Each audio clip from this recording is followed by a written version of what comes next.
All right, this area that you're seeing now presently is the area in which the saucer I talked about earlier, December 13th of 52, came in and hovered slightly below the trees. And you'll see that the photograph that I will provide as well from that original event shows that the trees are above the saucer a little bit, just a touch. So it shows you between ground and mid-tree, you're probably at least 75, 80, 90 feet. So that craft was about 20 feet below those trees and above the ground.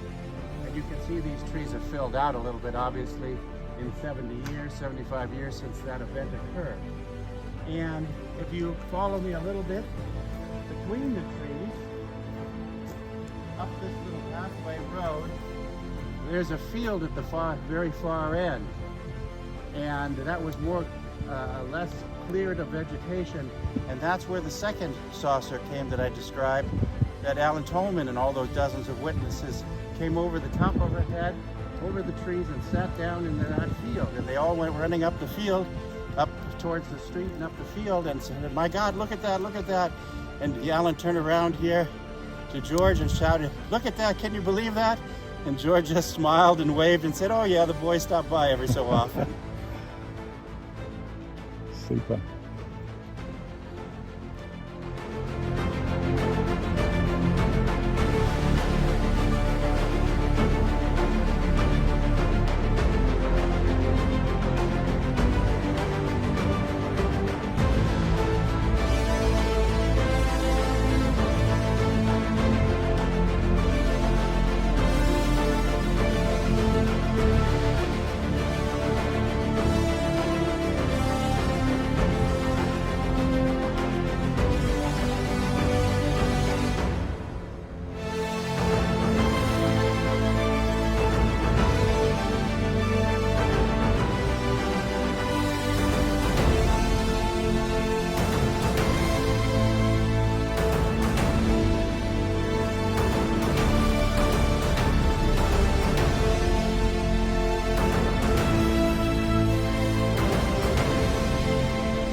Hey Glenn, here we are back in Palomar Gardens after what, 11 years? Yes, sir. And you've got a new book to tell us all about. Yes, I do. Well, first of all, thanks for coming and partaking of the activity here and in the campgrounds. And we met a lot of people and new people, and there continues to be increased activity and interest in George Adamski and the work we have been doing for the last 60 years, and that's always very gratifying.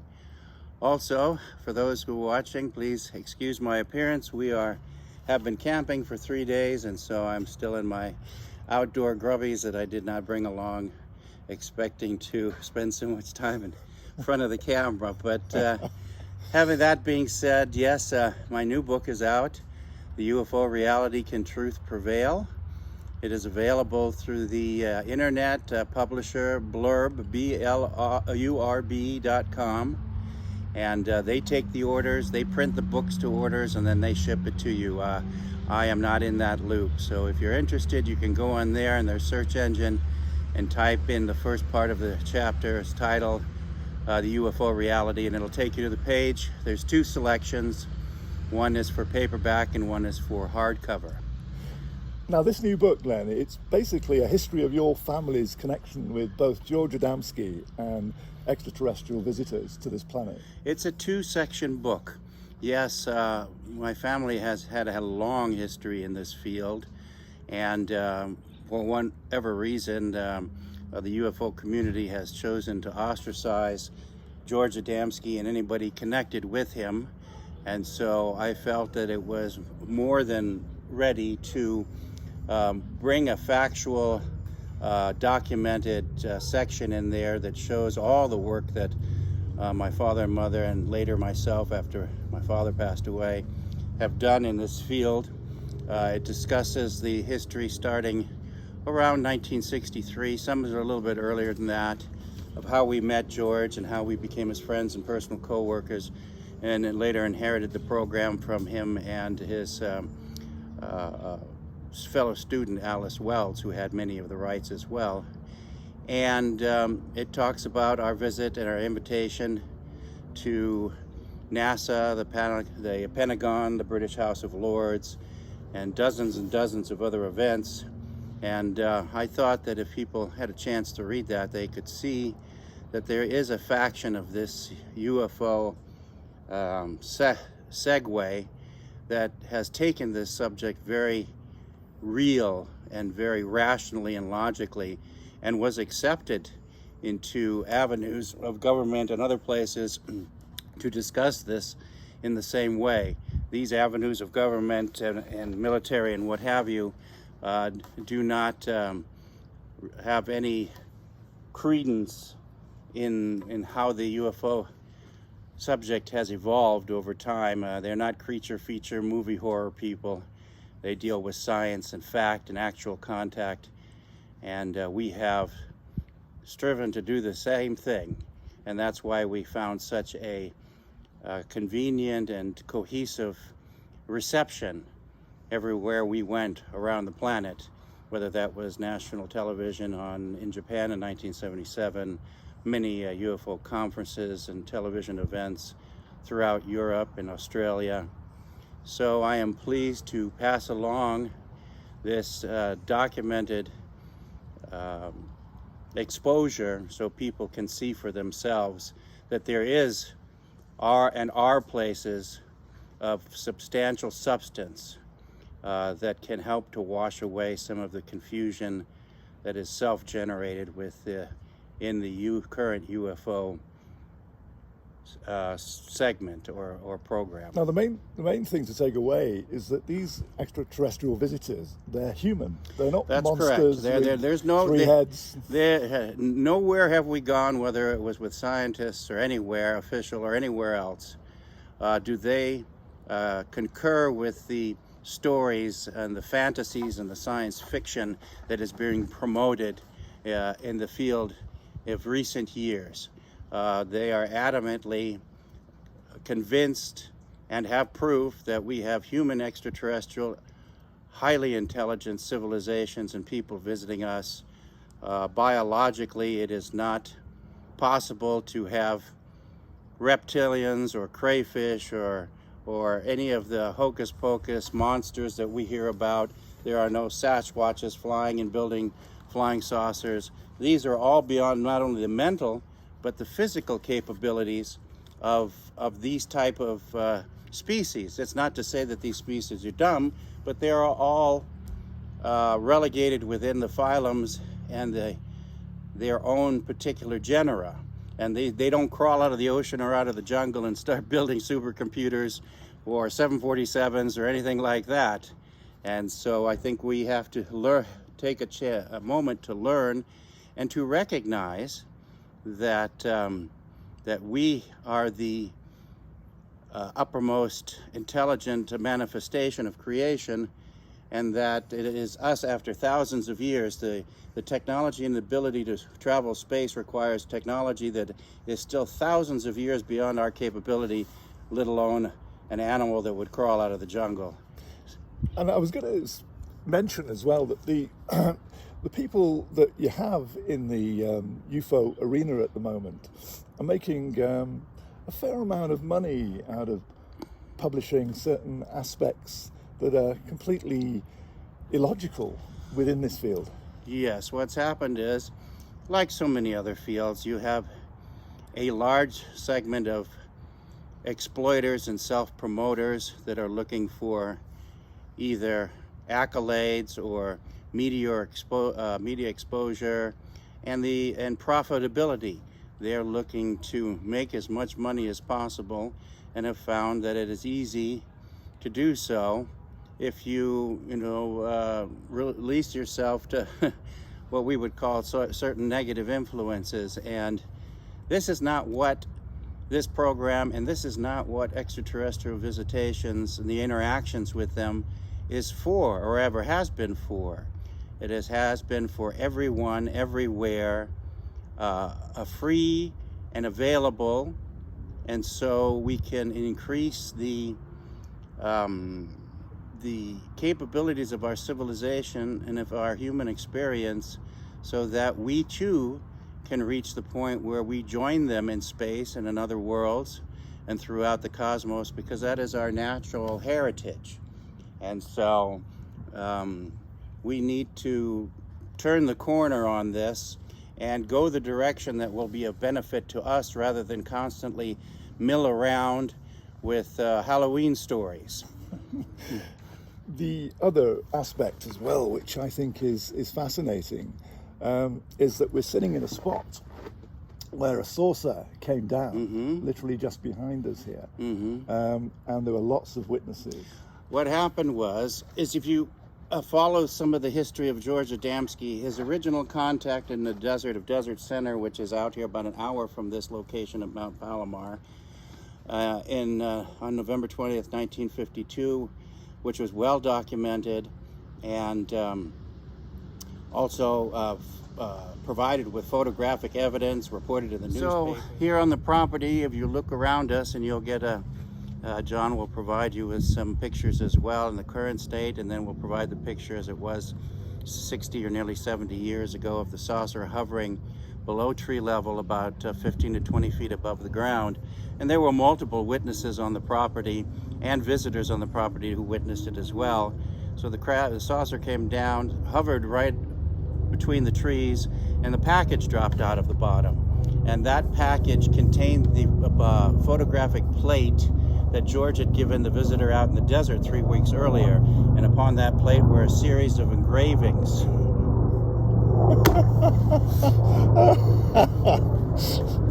We had this problem last time, do you recall? With the birds twittering away and singing. And then somebody had a tractor, if you remember. Yeah. I'll go back there. Yeah.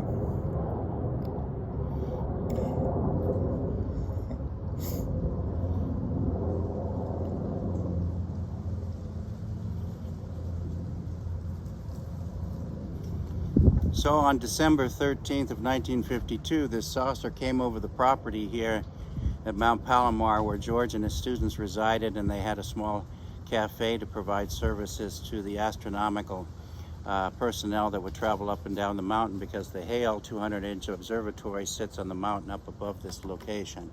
Saucer hovered, a small hatch opened and dropped out the package, and in the package, after it was unwrapped, was the glass plate that George had given the visitor 3 weeks earlier, and on it was a series of engravings. And these engravings hold the key to building or accessing electromagnetic energy, basically a map for a motor to build, and thereby give us the jump into free energy, which would solve a great deal of the world's problems. And the interesting caveat to that is 10 years later, a professor of anthropology by the name of Marcel Homé, very well known in Europe, did a lot of exploration in Brazil, in the Brazilian jungle, and he looked for megalithic remains of cities. He came across an area called the Piedra Pintada, which had engravings that were at least 10 to 30,000 years old, and found an area that had almost 80 to 90% exactly the same engraving that was on the photographic plate, and we'll provide that shot with the comparison of the two as well.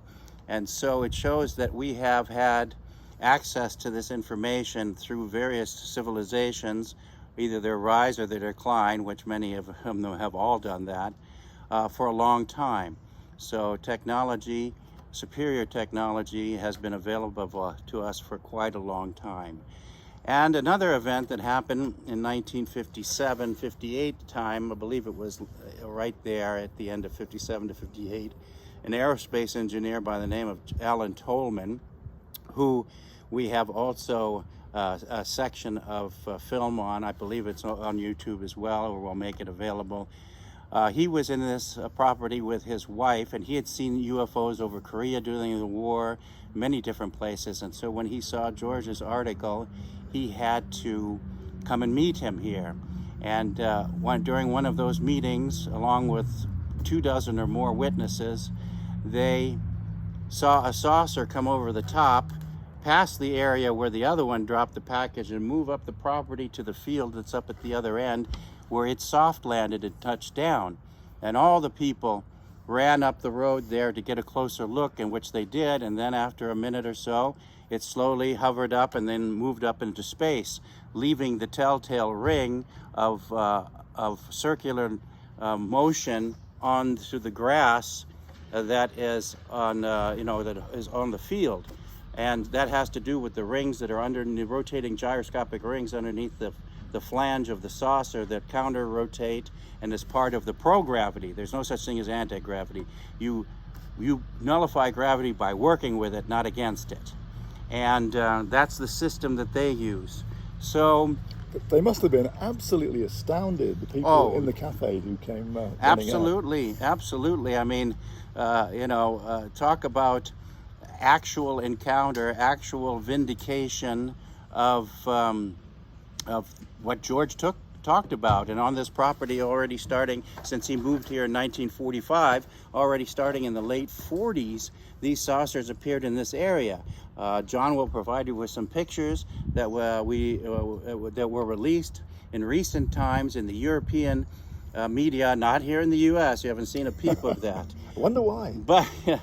But in 1949, during October, from around the 9th or 10th, for a period of 1 week, the staff of the Mount Palomar telescope took multiple pictures of UFOs in action above the mountain around the telescope. And when you see these photos, you have to just shake your head and wonder. And these photos were submitted to Project Blue Book as well, along with the report of that activity, including the report by George Adamski lower here in the mountain of seeing a large cigar-shaped mothership or carrier craft, as it's called, as well. So by no means was this fairy tale. Well, good luck with the book, Glenn, and I'm sure there'll be lots of interest, because what we need now are facts, not fantasy. Absolutely, and I hope to provide that and documentation as much as possible. The second half of the book is called Reality Check, and there are 11 or so chapters in there that deal with the appearance and photographs of mass sightings over Europe. People always say, well, how come they don't come in numbers, and how come they don't come to places that are recognizable? And if you do a little research, you find already in July of '52, they flew over Washington, D.C. and were photographed flying past the nation's capital. They were photographed and witnessed in the UK, over London in '54, over Paris and France. In November of '54, they flew in formation for 7 days over Rome and the Vatican. Thousands of people seeing it. Unbelievable amount of photographic evidence. In Madrid, in South Africa, in India, in Russia, and Japan, everywhere. And we categorize that and provide the pictures of it. The one thing I am very proud of in this book as well is that we have embedded photographic evidence into the pages below the areas that discuss that. So you get the subject taken one step further to give you an opportunity to really see how things were. And we talk about the moon and its reality, and the misnomer of disclosure, and questioning the alien abduction scenario, and whether there's aliens to do with it at all, which I highly suspect they do not. So it is thoroughly comprehensible and about 330 pages, along with a massive reference section of about 10 pages as well. You will find dozens and dozens of references that you can go and see the sources of what we talk about. So I think it's not only a historical revealing of our history, it deals with the current situation, and then provides the academic references as well. And what may surprise people is that those sources that were photographed flying over the White House and Capitol building amazingly, they weren't Nazis flying those saucers. Well, no, that misconception is dealt with in the book as well, because there's a contingent of this particular field that likes to sling out unverifiable innuendo in the effort to gain personal attention and explanations where they have no answers.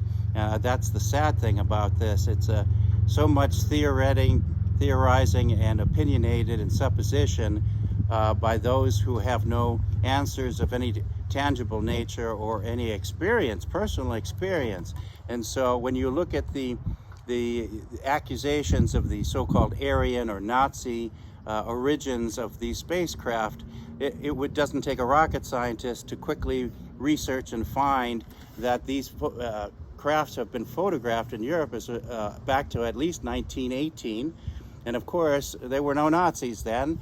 We still had World War I going on, and the National Socialists didn't come into power until 1933. The laboratories of the V-2 rocket and other technologies of the Nazis in 1939 in Peenemünde.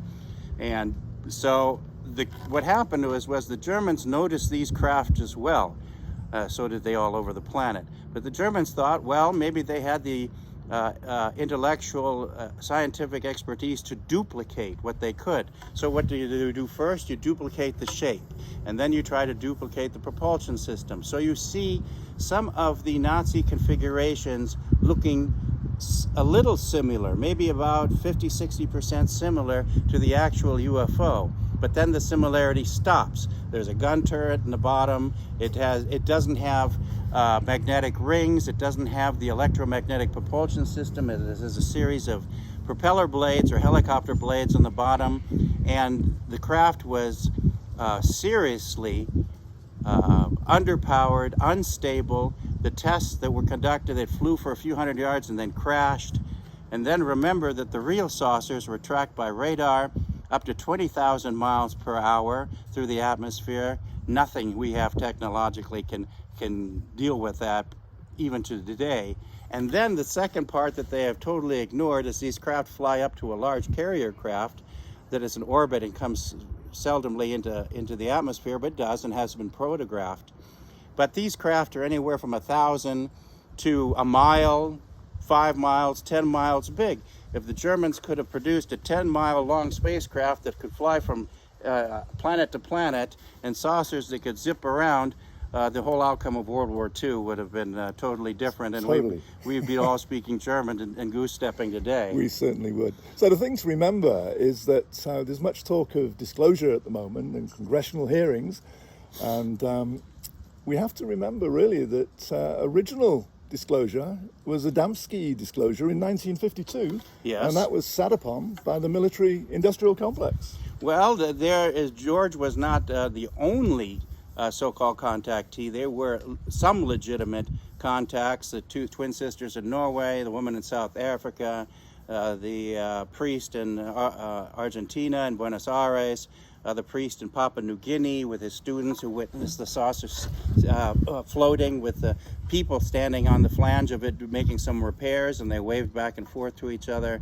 And so, but that was, George worked tenaciously at that disclosure. He took dozens of photographs and made them available to anybody who came to this property. He handed it out for free. They weren't being charged for. They were not being charged for. George very seldom made anything from this particular program. If you look at the contracts for his books, the overseas, all the dozens and dozens of contracts in foreign nations had zero royalties, nothing. When he lectured across the world on his 2 world tours, it was law that you cannot come in as a foreigner into the country and give presentations and charge for that. So he didn't make a dime from this. And I have seen accusations on the internet, well, you know, George got rich and had notoriety from this. And I said, you know, when he passed away, the official clerk record that is required by law to reveal estate, George had 2 suits and maybe $2,000 in the bank account. He had no car, no property, no nothing. So anybody who makes that accusation that he pocketed money is either totally ignorant or a liar. Well, I think this book is going to open a few eyes, and I hope that people go out and buy it. because it's a brilliant read and comes highly recommended. Thank you, John.